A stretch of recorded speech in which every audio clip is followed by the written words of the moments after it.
So this is chapter 11.2, part 2. It's just one more example. Now you try it. So I think you should go ahead and try this and then come back and check the solution. But go ahead and do that. And before you do that, you would need to enter the data in um, into two columns to use StatCrunch.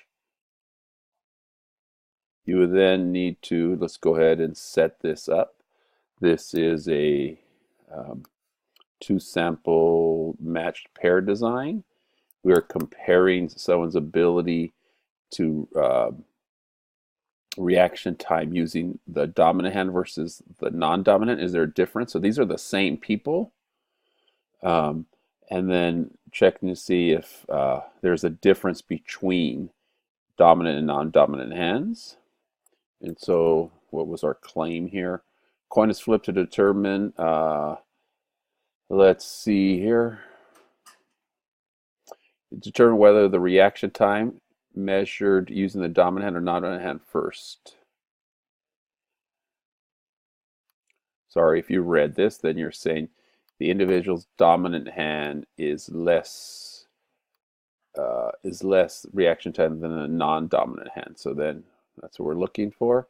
So that'll be our first one and second one. And so technically, we're not going to do it by hand, but if we were doing it by hand, what you would do is you would calculate those differences between all of them, and then you would calculate the average differences between them. And then what we're saying is that the dominant hand is less than the non-dominant hand. Your hypothesis you should write, your null and alternative, you should be good at that now, is that the mean difference is equal. And remember, what we're writing is this, right? That's a D. Mean difference is equal to 0. And the alternative is that the mean difference is greater than 0. Because the first one, no, we're saying this one is less than this one. So if we're subtracting them, then the difference has to be less than 0. Because if this is smaller, then it'd be a negative answer.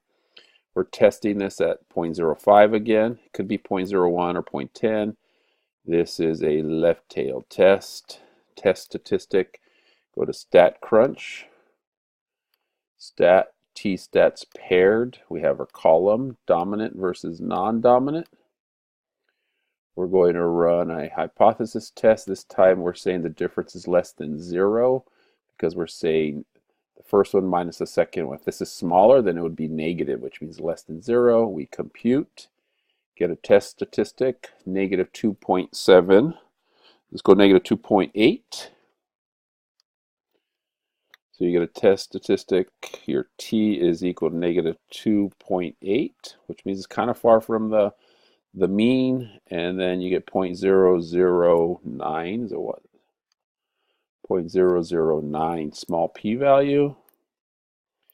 And with that p-value, what are we going to do? We're going to reject the null hypothesis. Since 0.009 is smaller than 0.05, what's our conclusion? There is sufficient evidence to support the claim.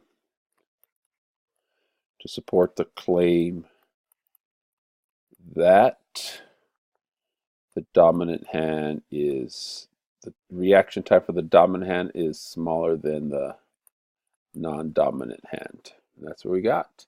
And then, of course, we could also test this using a 95% confidence interval.